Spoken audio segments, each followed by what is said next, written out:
Hey guys, what is up? In today's video, we're going to show you how to fix Roblox does not support admin installation. Are you looking for a quick guide on how to fix this? Stay tuned because this video is for you.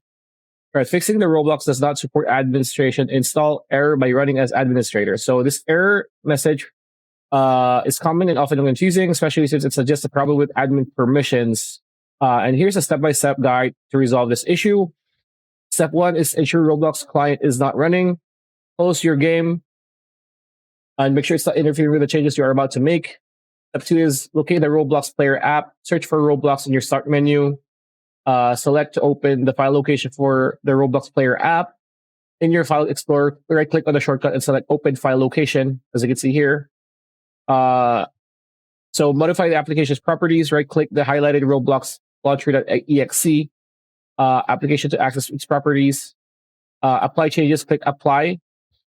In compatibility selection, click on as you can see here, compatibility. Click on run this program as administrator. Click apply, and then OK to save the changes, and then relaunch Roblox, and you can now pretty much do this without having the issues, the error. So yeah, that's pretty much it. That's a video. Hope you liked it. Like, comment, share, subscribe, ring that bell icon. We'll see you on the next one.